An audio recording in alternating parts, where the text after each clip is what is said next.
안녕하세요. 직장인 투자자 A입니다. 우리는 투자할 기업을 선정할 때 여러 기업들과 증권사들이 말하는 희망적인 성장 스토리들을 접하곤 합니다.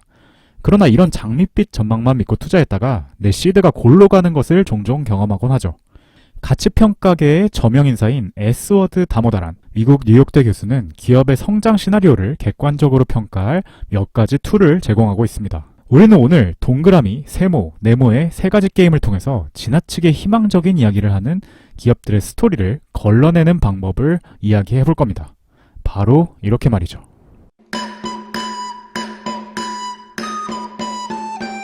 가치투자 종목 선정 게임에 오신 여러분을 환영합니다.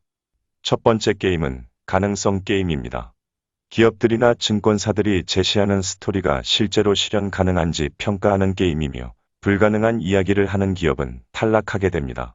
자, 여기 456개의 기업들이 자신들에게 투자해달라며 희망찬 미래를 제시하고 있는데요. 먼저 유리 기업이 하는 말을 들어보겠습니다. 나는 내수 시장을 목표로 11%의 성장을 이어갈 거야. 두고 보라고. 자, 그럼 이어서 구슬기업의 말도 들어보겠습니다. 나는 지속적인 공정 효율화로 영업이익률을 지속적으로 개선할 거야. 우리 VIP 시청자분들께서는 어떻게 생각하시나요? 일견 타당해 보입니다. 얼핏 들으면 가능할 것도 같죠. 그러나 이 달콤한 말들에서 꾸준히 지속적이라는 단어에 집중해 보시기 바랍니다. 실제로 기업들은 가치평가를 할 때 미래에 영속적으로 벌어들일 수익들을 할인율을 곱해서 현재 가치로 환산하고 이를 통해 기업의 적정 가치를 추정하죠. 그런데 만약 유리기업이 제시한 것처럼 기업이 꾸준한 성장을 이어간다면 수익의 규모는 점점 커져서 시장 전체의 규모 또는 속해 있는 국가의 경제 규모를 넘어설 수도 있습니다. 기업의 성장률이 시장 성장률이나 경제 규모의 성장률보다 높다면 말이죠. 이번엔 구슬 기업의 주장을 다시 보겠습니다. 영업이익률을 지속적으로 개선한다. 만약 기업이 제시한 기업 가치를 계산할 때 영업이익률이 지속적으로 증가하는 것으로 가정되어 있다면 기업의 영업이익률은 어느 순간 100%를 넘어서게 됩니다. 영업이익률은 매출에서 영업이익이 차지하는 비중을 말하므로 절대로 100%가 넘어설 수 없는데 말이죠. 우리는 설마 이런 말도 안 되는 주장을 하는 스토리들이 있을까라고 생각하지만 다모다란 교수에 따르면 실제로 이렇게 불가능한 가정사항으로 기업의 가치를 제시하는 경우가 덜어 있었다고 합니다. 그럼 이번 라운드의 결과를 발표하겠습니다. 유리기업, 구슬기업, 탈락. 두 번째 게임은 타당성 게임입니다. 스토리가 서로 모순되는 가정을 포함하고 있는 기업은 탈락합니다. 덕수기업과 의사기업의 주장을 들어보겠습니다. 덕수기업은 나는 급여와 복리후생을 줄여서 이익을 올릴 거야. 라고 주장하고 있습니다. 의사기업은 내가 노리는 시장은 블루오션에다 엄청나게 유망한 시장이라고. 나에게 투자하면 시장 성장에 따라 엄청난 수익을 보게 될 거야. 라고 주장하고 있군요. 여러분은 이러한 주장에 대해 어떻게 생각하십니까? 그럴듯한가요?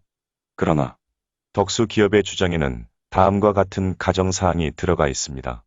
나의 충성스런 직원들은 내가 급여와 복리후생을 줄여도 회사를 떠나지 않을 것이란 가정 말이죠. 이것은 일반적인 상식에 부합하지 않으므로 타당하지 않아 보입니다. 다음으로 의사기업의 논리에는 다음과 같은 경쟁사들의 반응이 빠져 있습니다. 누구나 인정할 만큼 크게 성장할 시장은 다른 기업들과 벤처 캐피탈들도 똑같이 그 시장을 유망하게 보고 있을 확률이 큽니다. 이에 따라 시장에 뛰어들게 되는 경쟁사들과 그들에 투자하는 투자사들이 많아질수록 이 시장은 고평가될 가능성이 높습니다.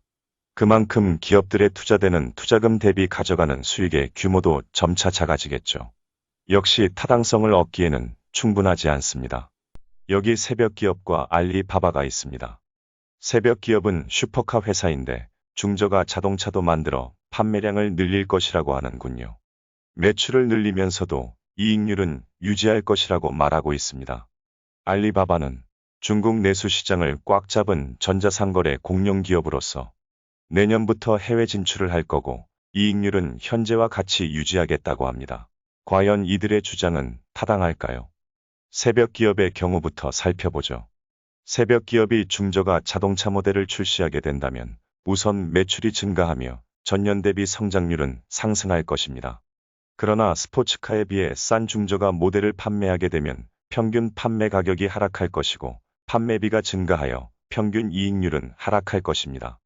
뿐만 아니라 고객은 기존의 슈퍼리치 고객들에 비해 경기 변동에 민감할 테니 실적 변동성 또한 증가하게 됩니다. 알리바바가 해외 시장에 진출하는 경우도 살펴보겠습니다. 알리바바 역시 신규 시장에 진출하며 매출은 상승할 것이고 기업의 규모는 더 커질 것입니다. 하지만 현지 시장에 포진해 있던 기존 기업들과 경쟁을 해야 하므로 이익률은 하락합니다. 또 시장 진출을 위해서는 직접 자본을 투입하든지 아니면 현지 기업을 인수해야 하므로 중국 내에서 투자했을 때보다는 투자 수익률이 하락할 것입니다. 따라서 두 기업의 스토리는 타당하지 않습니다. 그럼 두 번째 라운드의 결과를 발표하겠습니다. 덕수기업, 의사기업, 새벽기업, 알리바바 탈락.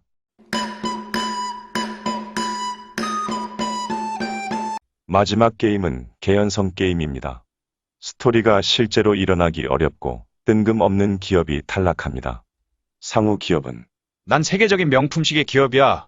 앞으로 의류, 장난감, 학용품 시장에 진출함으로써 수십억 달러의 이익을 올릴 거야. 가능하잖아. 라고 주장하고 있습니다. 물론 불가능한 것은 아닙니다만 세계적인 명품 시계 브랜드를 보유한 상호 기업이 의류, 장난감, 학용품 시장에 진출해서 수십억 달러의 이익을 보겠다는 스토리는 다소 뜬금없는 주장이므로 개연성이 없습니다. 따라서 마지막 라운드의 탈락자는 상호 기업입니다. 이번 가치투자 종목 선정 게임의 최종 우승자는 당신은 이제 성공적인 기업을 발굴하는 첫 번째 단계를 거쳤습니다. 좋은 기업을 발굴하고 투자하여 456억 원의 주인공이 되시길 바랍니다. 감사합니다.